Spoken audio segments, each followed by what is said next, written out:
St. Augustine, commentary on the Gospel of John, chapter 18, verse 28 to 32, Tractatus 114. Let us now consider, so far as indicated by the evangelist John, what was done with, or in regard to, our Lord Jesus Christ, when brought before Pontius Pilate, the governor, for he returns to the place of his narrative where he had left it, to explain the denial of Peter. He had already, said, and Annas sent him bound unto Caiaphas the high priest. And having returned from where he had dismissed Peter, as he was warming himself at the fire in the hall, after completing the whole of his denial, which was thrice repeated, he says, Then they bring Jesus unto Caiaphas, into the hall of judgment, praetorium. For he had said that he was sent to Caiaphas by his colleague and father-in-law, Annas. But if to Caiaphas, why into the hall of judgment? Nothing else is thereby meant to be understood than the place where Pilate, the governor, dwelt. And therefore, either for some urgent reason, Caiaphas had proceeded from the house of Annas, where both had met to give Jesus a hearing, to the governor's praetorium, and had left the hearing of Jesus to his father-in-law, or Pilate had made his praetorium in the house of Caiaphas, which was so large as to contain separate apartments for its own master, and the like for the judge.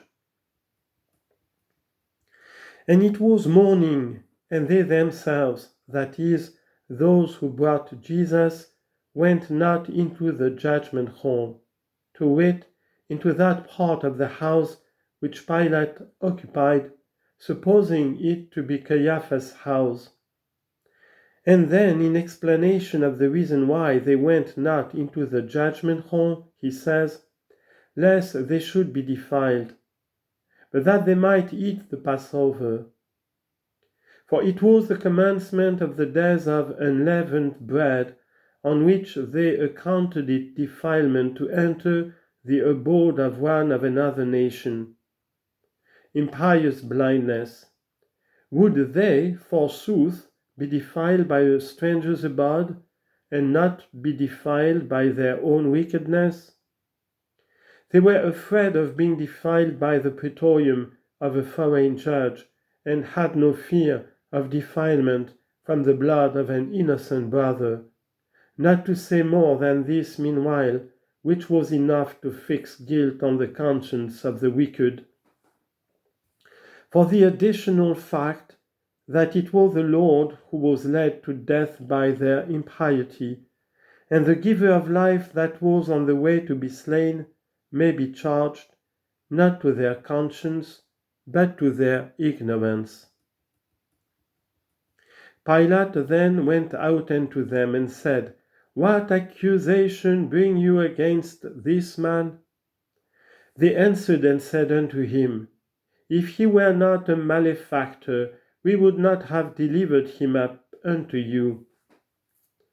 Let the question be put to, and the answer come from, those who had been delivered from foul spirits, from the sickly who had been healed, the lepers who had been cleansed, the deaf who were hearing, the dumb who were speaking, the blind who were seeing, the dead who were raised to life, and above all, the foolish who were become wise, whether Jesus were a malefactor. But these things were said by those of whom he himself had already foretold by the prophet, They reward me evil for good. Psalm 35, verse 12. Then said Pilate unto them, Take you him and judge him according to your law.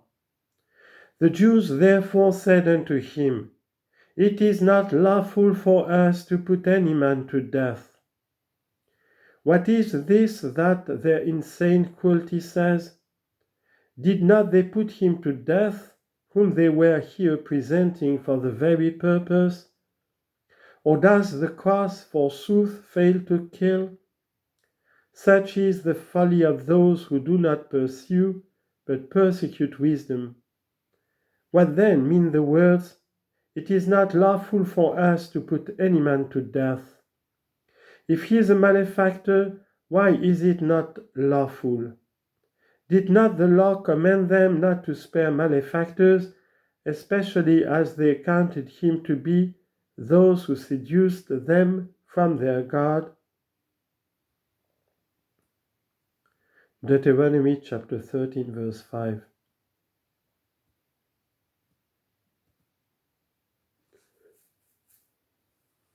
We are, however, to understand that they said that it was not lawful for them to put any man to death, on account of the sanctity of the festal day, which they had just begun to celebrate, and on account of which they were afraid of being defiled even by entering the praetorium.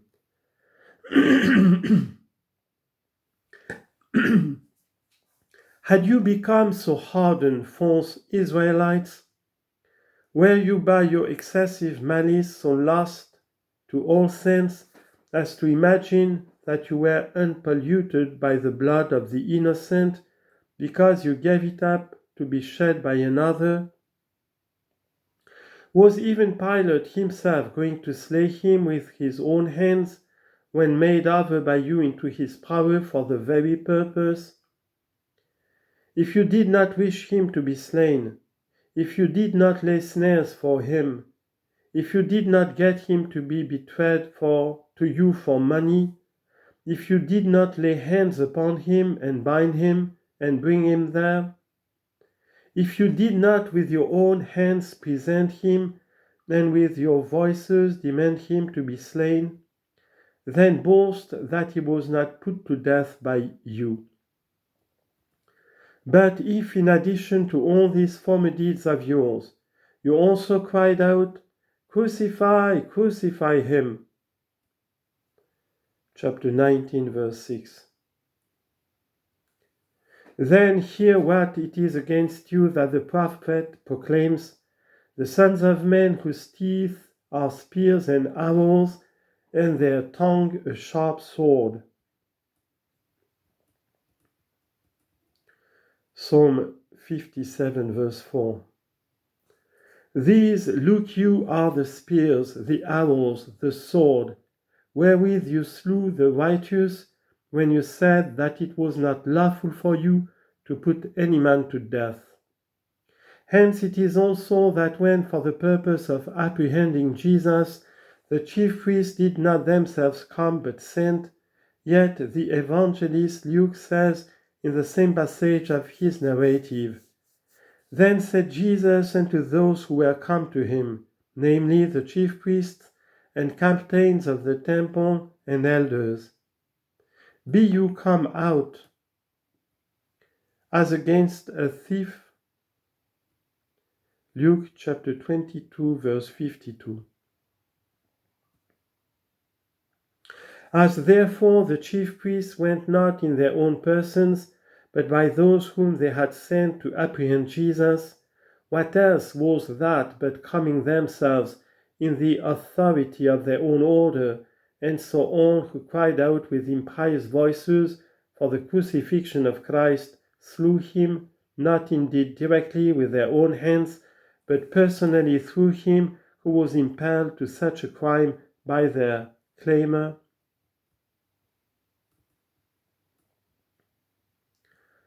But when the evangelist John adds that the saying of Jesus might be fulfilled which he spoke, signifying what death he should die, if we should understand such words as referring to the death of the cross, as if the Jews had said, "It is not lawful for us to put any man to death," for this reason that it was one thing to be put to death and another to be crucified, I do not see how such can be understood as a consequence, seeing that this was their answer to the words that Pilate had just addressed to them. Take you him and judge him according to your law. If it were so, could they not then have taken him and crucified him themselves?